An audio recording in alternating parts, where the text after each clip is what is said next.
RG कांड जैसी विभत्स घटनाएं टीएमसी ही हमेशा खुलकर बलात्कारियों के पक्ष में खड़ी होती है। संदेश खाली और आरजी कर जैसी अनेक घटनाओं की सीरीज के कारण बंगाल की महिला आतंकित है। রাজ্যে ভোটের প্রচারে এসে আরজিকর মেডিকেল কলেজে চিকিৎসকের ধর্ষণ খুনের প্রসঙ্গ টেনে বারবার তৃণমূলকে আক্রমণ করেছেন নরেন্দ্র মোদী, অমিত শাহরা। এসবের মধ্যেই বৃহস্পতিবার আরজিকর মামলায় আদালতে প্রশ্নের মুখে পড়ল রাজ্য সরকার।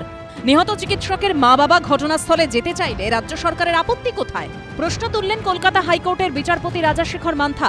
2024-এর 9 অগস্ট আরজিকর মেডিকেলে তরুণী চিকিৎসকের দেহ উদ্ধার হয়েছিল। খুন ধর্ষণের ঘটনায় এখনো পর্যন্ত সিভিক ভলান্টিয়ার সঞ্জয় রায়কেই চিহ্নিত করেছে সিবিআই। তার আমৃত্যু কারাদণ্ডের সাজা হয়েছে।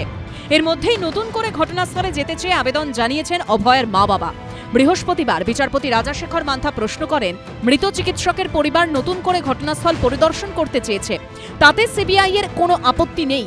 তাহলে রাজ্যের আপত্তি কোথায়? সিবিআই যদি তদন্ত এগিয়ে নিয়ে যেতে চায় তাহলে রাজ্যের আপত্তি থাকার কথা নয়। রাজ্য তো যেতে বাধাই দিচ্ছে, সিবিআই এক্ষেত্রে আপত্তি জানায়নি কোনো। আমরা যে বিচার পাই সেটা আমাদের স্বাস্থ্যমন্ত্রীই চান না, কারণ স্বাস্থ্যমন্ত্রীর নির্দেশেই একদম প্রাতিষ্ঠানিক দুর্নীতি হয়েছে আমার মেয়ের সঙ্গে। পুলিশ মন্ত্রী তার পুলিশ বাহিনী দিয়ে সমস্ত তথ্য প্রমাণও লোপাট করেছে। সিবিআই 4-5 বছর পরে একটা মামলা পায়, সেটাও তো রায় বার করে। তাহলে এইখানে মাত্র 4 দিন পরে সিবিআই হয়েছিল। আমাদের যিনি আইও সীমা পাহুজা, উনি বেশিরভাগ টাইম এখানে থাকেনই না।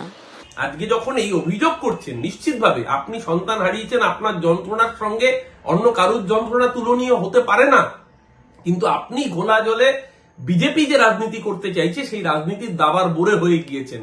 নিশ্চিতভাবে আমরা সবাই চেয়েছি অভয়ার মৃত্যুর বিচার হোক।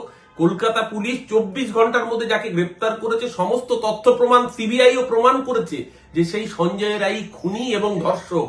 তাকে মানতে অসুবিধে কোথায়? সিবিআই প্রমাণ করেছে।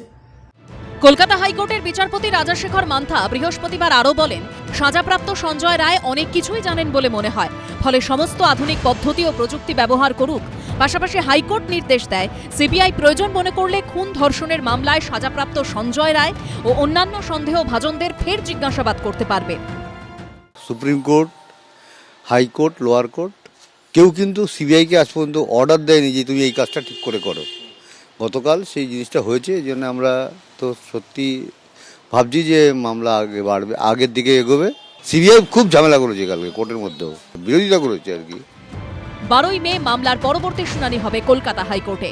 সমীরণ পালের রিপোর্ট, এবিপি আনন্দ, উত্তর 24 পরগনা। এবিপি আনন্দ, এগিয়ে থাকে, এগিয়ে রাখে।